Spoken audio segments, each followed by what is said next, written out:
करना चाहता हूँ। और मेरा पहला प्रश्न है आपसे कि भारतीय जनता पार्टी अब जब ये राम मंदिर का निर्माण हो गया है, प्राण प्रतिष्ठा होने जा रही है, अब तो राम मंदिर की राजनीति से आप लोग बाहर आइए। मिश्र जी देखिए, राजनीति जो कर रहा है वो तो सामने दिख रहा है। हमने तो कभी राजनीति नहीं करी, और राजनीति लाभ के लिए की जाती है। जितना नुकसान भारतीय जनता पार्टी को हुआ वो मुझे नहीं लग रहा कि किसी अन्य संगठन को हुआ होगा। हमने 4 सरकारें खोई है, हमने अपने कार्यकर्ताओं को खोया है, हमारे कार्यकर्ताओं पे गोली चलाई गई है, हम लोग सड़क पे घूमे हैं, रथ यात्रा निकाली है, उसको रोका गया है। तो जितना भारतीय जनता पार्टी को राजनीतिक नुकसान हुआ है, लेकिन हमने ये राजनीति के लिए किया ही नहीं था। अगर राजनीतिक नुकसान हम देखते तो शायद हम ये राम मंदिर का कार्यक्रम कभी शुरू नहीं करते। 21 अक्टूबर सन 51 से ये कार्यक्रम हमारा चल रहा है। जब भारतीय जनता पार्टी नहीं थी, भारतीय जनसंघ था, तब से ये कार्यक्रम चल रहा है। हम तो निरंतर कर रहे हैं। ये राजनीतिकरण तो वो लोग कर रहे हैं जिनको तकलीफ हो रही है। क्या मंदिर का बनना राजनीतिकरण है? निमंत्रण देना राजनीतिकरण है?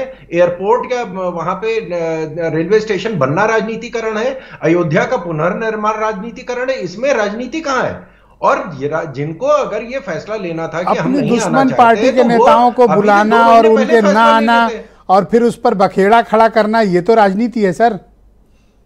नहीं, हमने कोई बखेड़ा नहीं खड़ा किया है। ये निमंत्रण राम जन्मभूमि ट्रस्ट दे रही है। जिसको आना आए, जिसको लग रहा है कि उनको राजनीतिक नुकसान होगा, उनका सेकुलरिज्म खतरे में आ जाएगा, वो ना आए। हमने तो किसी को सब आमंत्रित हैं, उसके बाद आना चाहते हैं क्योंकि उनको लग रहा है। पर देखो ना, आप सबको बुलाए जो नहीं आ रहे हैं कि नहीं साहब, अब आप 2-3 दिन से कह रहे हैं देखो देखो फला नहीं आ रहा है, ये विरोधी है, इसने गोली चलवाई थी, ये भी नहीं आ रहा है। आप क्यों मुद्दा बना रहे हो?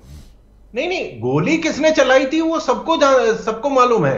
रथ यात्रा किसने रोकी थी वो सबको मालूम है। हमने नहीं किया है।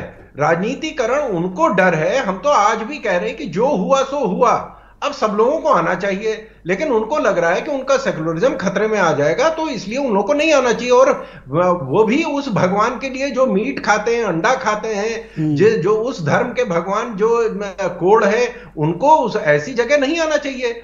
सिर्फ ये है कि इनको राजनीतिक दांवपेच देखना था कि इससे नफा नुकसान प्रोग्राम आपका है, तब उसके ऊपर ये फैसला लिया गया। सारा सेंटर ऑफ अट्रैक्शन आप हैं, अब वो कहां बैठेंगे, क्या करने आएंगे वो?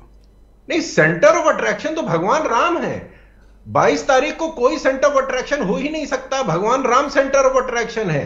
ये भगवान राम की प्राण प्रतिष्ठा है। ये जो जिनके प्राण उस दिन निकल जाएंगे, उनके प्राण उनके लिए नहीं ये कार्यक्रम है। ये सिर्फ भगवान राम उस दिन हीरो हैं, भगवान राम की प्राण प्रतिष्ठा होनी है। और जिसको इतना क्या गुस्सा है आपकी अपने राजनीतिक प्रतिद्वंदियों के प्राण निकलने तक की आप बात कर रहे हैं?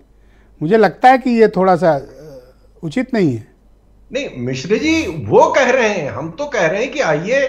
जिनको लगता है दीदी का जो है बंगाल में 35% सेकुलर वोट है, मुलायम सिंह जी और अखिलेश जी का है उत्तर प्रदेश में 20-22% सेकुलर वोट है, तो वो सेकुलर वोट साधेंगे 4 महीने बाद या प्राण प्रतिष्ठा देखेंगे। तो आप क्यों चाहते हैं कि ये लोग आए? तो एफिडेविट दिया कि भगवान आप क्यों चाहते हैं कि ये लोग आए? इनकी जगह आप कुछ और संत महात्मा बुला लीजिए, कुछ आंदोलन से जुड़े लोगों को बुला लीजिए। बुलाया ही नहीं है। हम तो कह रहे हैं सबको आना चाहिए, हमने नहीं बुलाया है।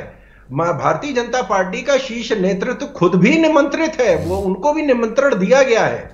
ये हमने अपने आप को निमंत्रण नहीं दिया है। राम जन्मभूमि ट्रस्ट जिसको निमंत्रण दे रही है, और उन्होंने काफी सोच समझ के लोगों को, हर पार्टी के अध्यक्ष को बुलाया है, सोनिया जी को बुलाया है, अखिलेश जी को बुलाया है, ममता दीदी को बुलाया, उन्होंने सबको बुलाया है। तो जो आना चाहते हैं। थैंक यू, बहुत शुक्रिया आपका, हमारे साथ जुड़े रहिएगा, डिबेट को आगे बढ़ाएंगे। अंशु अवस्थी।